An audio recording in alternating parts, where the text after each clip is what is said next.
what we are looking here, sir, is the end of the world type bunker or Mageddon type bunker. And game, sir, is really You can address the question directly. yes. We don't have Mr. to wait for your presentation. Will not stop until Mr. Kibuloy is arrested. Kasi hindi titigil ang general na ito kung hindi niya makita doon sa lupa. 13 days, no? Do you think, sa tingin ninyo, kung may tao talaga doon sa ilalim, magsusurvive ba yun sa ngayon? Paano siya magsusurvive? May hangin, may pagkain, may aircon ba doon? Sa tingin ninyo, ano pang pwedeng madidiscover ninyo doon sa ilalim? Kung meron talaga kayong hinahanap doon sa ilalim after 13 days po. Your Honor, as for your first question, I'm not an expert on the rescue and on how long can a rescue be conducted. However, on the second issue, whether a person can survive in bunker for so long, what we are looking here, sir, is the end of the world type bunker or Mageddon type bunker that can support life for extended periods of time. So there's really no assurance, there's really no estimates on how long they can survive in here, because we believe that they can survive for not only 13 days, but more than or extended periods of time, because we are not looking here, sir, at an ordinary makeshift bunker. This is something that is built by somebody who has 2 airplanes and 2 helicopters in his hangar. So, among others. So, this is something that's can be done and can really be built by somebody with stature. So, sa tingin mo, kayang mag-survive ng ilang buwan dyan? Given enough resources, sir, people can really survive below ground, and which I will cover in my presentation later on, sir. May kuryente doon sa ilalim? Yes, sir, definitely.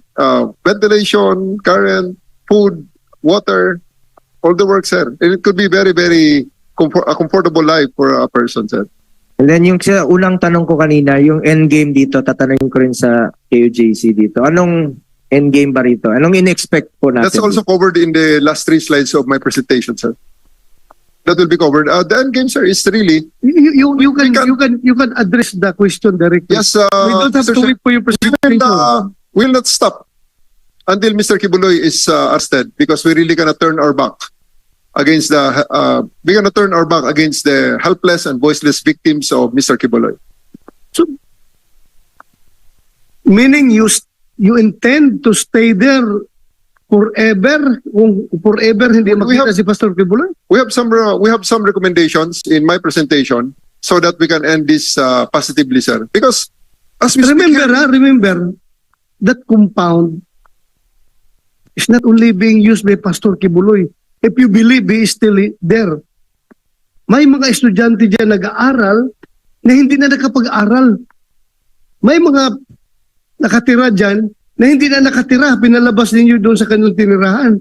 sir, Merong nagwo-worship dyan na hindi na nakapag-worship dahil nga sa presensya ninyo. So, you mean to say you are willing to sacrifice all these rights, all these human rights of these people because of your firm belief that Pastor Apollo Kibuloy is still there inside that bunker? Talaga naniwala ka na may bunker dyan sa ilalim? yes, sir. Sir, if I may, sir, Yeah. we are this tenacious in serving these warrants because there are multiple warrants for this person. One of the warrants came out on August 8, 2024. Okay, you don't need to discuss those warrants. Alam na natin yung lahat. It is available in open source. But Alam this natin yan. is quite something, sir. Ako mismo, I am appealing to Pastor Kibuloy if kung po pwede sana, kung gusto lang niya, ha? I have been a law enforcer before I become a lawmaker. So obviously, my bias is on the side of the law. Since he is facing a warrant of arrest, I am encouraging him kung pwedeng isubmit niya sarili niya sa korte. Pero, again, nasa kanya yung decision na yan. He has all his personal reasons kung bakit ayaw niya mag-surrender. Alam ko yan. Pero, talaga bang desidido kayo na uubusin yung mga araw para lang makita siya dyan kahit na wala na kayo makita? Please Sige, allow us, sige. sir, to Magpagkahan tayo dito. Magpagkahan tayo. for a comprehensive answer, sir. Please allow us to present our side in the presentation, sir. We will answer all of Okay, this. okay. Senator Bongo, Bakit tanong, hindi pa yung tapos, tanong ko Senator kanina, sinagot niya, ano yung, yan na kayo ha, na-miss ko lang yung saging dito. Tugba ng saging count ha? Anong in-expect niyo pong endgame rin dito? Dahil as a Dabawenyo rin, gusto rin namin ng tahimik na buhay. Ang hirap. Airport, yan talagang isa sa unang daanan talaga ng mga bisita. Hindi lang taga Davao ang dumadaan dito sa Davao eh. Mga taga Cotabato, Region 12, dito yan sumasakay. From Region 10, from Caraga. Dumadaan talaga yan ng Davao. Naging sentro na po ang Davao City ng Mindanao. So ano pong endgame na ina-expect nyo rito? Since nandito yung komite, para sana matapos na po itong kaguluhang ito. Sir, if I may, we follow the law, sir. People versus Ratso, the Supreme Court said, sir, if you are only armed with an arrest warrant, that cannot be used as a reason to conduct an intrusive search. If there is a search that has to be conducted in cases of arrest warrants, the law requires that there must be a lawful arrest yet, no? And this lawful arrest must precede the search. The process cannot be reversed. What we are seeing here is a classic example of police officers guided by a general, Your Honor, who is conducting an intrusive search without a search warrant. And they are using a single warrant of arrest, or maybe he has many warrants of arrest, which he failed to show us, as a legal license to convert a property owned by a third persons, no? Not even one of the accused. Can we use this arrest warrant to conduct omnibus search, intrusive search, violate the freedom of worship, which is one of the preferred rights under the 1987 Constitution? Philippine Blooming Mills, we teach that to our students. And there must be clear and dangerous tendency test. There is the dangerous tendency test. There is clear and present danger. Yet they are preventing our clients from using the same. Are we saying that just because you have a warrant of arrest, you are now continuing your search there and violate even the most basic of laws, that in People versus Ratso, you can conduct a lawful search only if there is already an arrest? Ang proseso kasi hindi nababaliktad eh.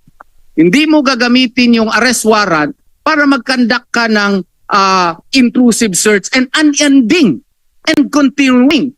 Their belief na reasonable belief daw, no? Yung reasonable belief, ang contemplation ng Supreme Court dyan ay may A1 ka information talaga na nandun sa isang particular area and defined. And you don't have to conduct a search because if you will use an arrest warrant, no, as a justification. Alam mo, Atty. Torion, I have to cut you short. Mm-mm. You need not explain that to them. Alam nila yan. Thank Alam you, nila Your yan. Honor. Alam nila yan. Ako, magpaputol ako dito ng 5 kamay ko kung hindi nila alam yan. 5 daliri ko kung hindi nila alam yan. They know that. Alam nila yan. Search incidental to a lawful arrest. Alam mo yan. Kailang basic, advanced, OSIC, lahat yan pinag-usapan palagi yan. But I don't know. Why? Why? Please continue the endgame. Your Honor, Endgame nyo, anong ina-expect Yeah. nyo rito? As an executive minister of the Kingdom of Jesus Christ, our rights are being violated. The missionary workers are suffering too much. Isipin niyo saan ka makakakita na ura-urada, isi-search nila yung mga tirahan ng mga missionary workers, particularly sa mga babae. Kahit anong oras, kahit madaling araw, may naliligo, may natutulog. We suffer that too much, Your Honor. Hindi na kami makapagsamba. I even talked to Mr. Torre together with our lawyer. Nakiusap ako, saan ka makakakita na ang may-ari ng property nakikiusap sa mga intruder? I asked him, please allow us to use the cathedral even for tomorrow, because tomorrow is our anniversary celebration. It's very important for all of us. Many kingdom leaders lumipad para dito. And then, Your Honor, General this Torre, is... General Torre. Marcelo, na tayo ngayon dito? Sir, I think we have finished the discussion on that matter amicably, and they have agreed that they will do their celebration in the plaza, because actually, sir, they cannot fit everybody in the cathedral. There was, with the president, Your vice Honor. president in attendance, there was more than they're claiming to be expecting more than 3,000 people. So that's both an academic point, sir. The real intention, the first and foremost real intention for their September 1 celebration is really outdoors in the plaza, in front of the big Okay. Okay. LED walls. Right. We're belaboring the point, sir. Your Honor, ang tanong dito, kami kasi yung may-ari. Bakit ngayon kami na ang magpapaalam at magmabakaawa na gagamitin yung worship namin? Bahay namin yon. Private property po yun. Ang problema, nagpapaalam na kami sa pulis. Ano ba talaga to? Yung tanong nyo, totoo na ba? May martial law na ba talaga tayo ngayon, Your Honor? And the worst thing, Your Honor, kahit na yung podium namin, pulpit, hindi nila inalaw na ilabas. Your Honor. Kasi wala na kami magawa, so napilitan kami kalabas. Huwag siyang magrason-rason na marami kami. Marami talaga kami. Eto pa, kinabukasan. Kasi nung anniversary namin, nandun si DP Sara. Kasama namin. All of a sudden, so early in the morning, naka-on na naman yung kanyang LRAD. Galit na galit. Hindi namin alam ano na naman. Nabulabog na naman yung compound. Ganun na lang. Kung tinatanong niyo po ano ang endgame na in-expect namin ngayon, pigilan nila, lumaya sila sa bahay namin. Kahit sino, bahay nyo, lahat ng mga armadong pulisya nakatira, umiihi doon, dumudami doon, natutulog. Sino ba naman we cannot last that long. Nagpapasalamat lang kami. Naturuan kami ng aming mahal na pastor. Palagi kami ang nagpapasensya. Kahit i-play nyo yung ilang video namin, ako ang palaging nagsasalita na hindi kami lalaban. Huwag kaming lumaban kahit anong gawin ng mga pulis, kasi yun ang pinagbilin sa amin ng mahal na pastor namin. Kasi kung hindi, patay na kaming lahat. Sa totoo lang, ano ang endgame tong pangatlong hearing na to? Na lumayas lahat ng pulis sa pamamahay namin dahil wala na silang karapatan na to stay there 1 minute longer. Because we know after this, aabuso na naman sila. And hopefully, Mr. Chair, yung meron pang natitirang mabubuti at matitinong mga officials ng pulis, marami na pong mga open letter na lumalabas. Marami na din talagang diskontento doon. Meron pang nagsabi sa akin na pulis, ma'am, hindi lang kayang matutuwa kung makaalis kami dito. Mas lalo kaming matuwa kung makauwi na kami. Sir, Mr. Chair, we are appealing not only as KOJC na yung property namin, simbahan yon, bahay namin yon, nilusob, kinubkob, namatayan na kami. Ang mahal na ng mga nagastos namin sa lahat ng mga nasaktan. Ano bang nangyayari sa bansa natin? Ang police mismo who vowed to protect and serve the people and they have sacrificed their life for God, country, and people are now our oppressors. They are now killing us slow by slow. Araw-araw ganon. So, pag uwi namin ngayon, nandun pa rin yung mga pulis, nandun pa rin yung mga SAP, pumasok na naman sila, bubuksan na naman nila yung butas kasi hindi itigil ang general na ito kung hindi niya makita dun sa lupa. Ano pa ba? Ano pa bang meron? Meron pa ba kaming pag-asa? Senator, mga lahat ng mga leaders natin at buong bansang Pilipinas, may pag-asa pa ba ang bansa natin kung mismo itong mga police abusive? At saka walang, sir, ganito palagi, walang naninindigan. Alam nila, sabihin lang nila, inuutusan lang ako. Even General Torres said, wala akong magagawa kasi galing sa taas. What will happen to us? What's going on in this country? These people vowed to serve God country. Kami nagsiserve din ng God and country. Pareho tayong Pilipino. Ba't tayo nagkaharap dito? Somebody else is orchestrating and somebody else is mastermind on this. Sir, Mr. Chair, Senador, lahat kayo na nandyan. This has got to stop. This is the end game that we want, that when we go home, please, tinatawagan na namin ng lahat. Sino bang nag-utos sa taas? Bakit hindi na mapalis? Ang TPO hindi niya sinusunod. Nag-appeal kami sa Court of Appeals, dinidismiss. Itong si DOJ Remulla, kakasuhan niya yung judge na nag-issue ng TPO. What do we expect from this country now? And nobody of these officers are standing up to the truth. Nakikinig lang sila kay General Torre. Nakikinig sila sa lahat ng kasinungalingan. Frankly speaking, sir, I did not want to attend the third hearing anymore. I don't want to be subjected to more lies. Na Polcom, DOJ, pasensya na, DILG. Sir, alam nyo yan, nakadalawang hearing na tayo sa Manila. Nag-promise si Marbil, okay, we will go to Davao and make peace. Wala na kaming checkpoint and everything. Eto na, pangalawa, si DILG Secretary, nag-promise din, di ba, sa harap niyo, sir, hindi po kayo sinisisi. Pero sinabi niya yun sa Senado, aayusin niya. Kinabukasan, pupunta siya Davao. What happened, sir? Where are they now? And lumalala yung ginagawa nila sa KOJC. Ulitin ko po uli, hindi kailanman tumatakas si Pastor sa batas. Because Pastor has taught us we will not be like this.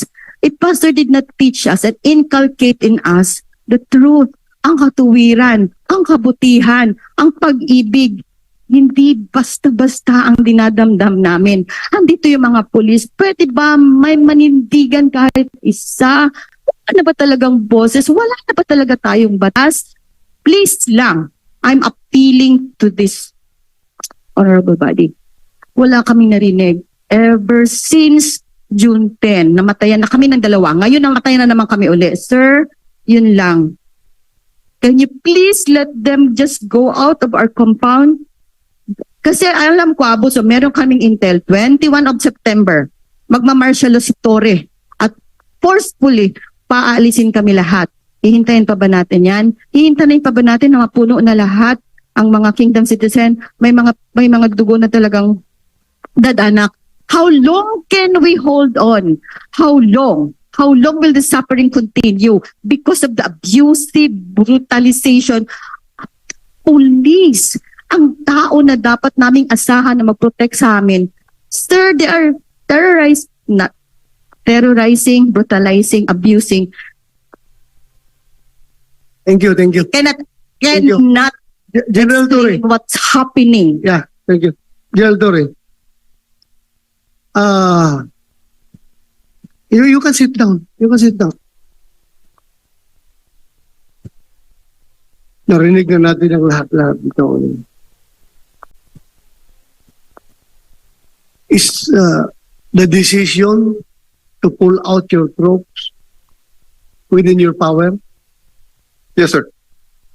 Therefore, nobody is ordering you to stay put and nobody is ordering you to continue on with the illegal search. I always consult with my superior, sir, but the ultimate decision falls into my shoulder, sir. Okay.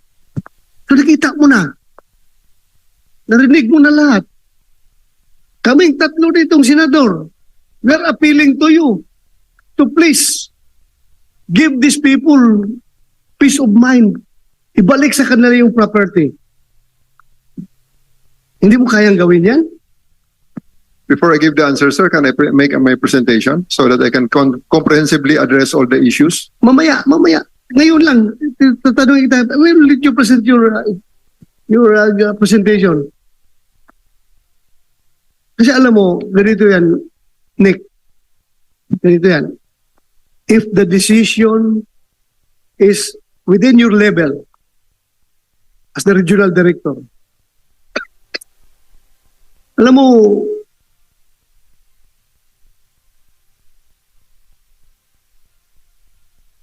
if we have a government agency under the executive branch of government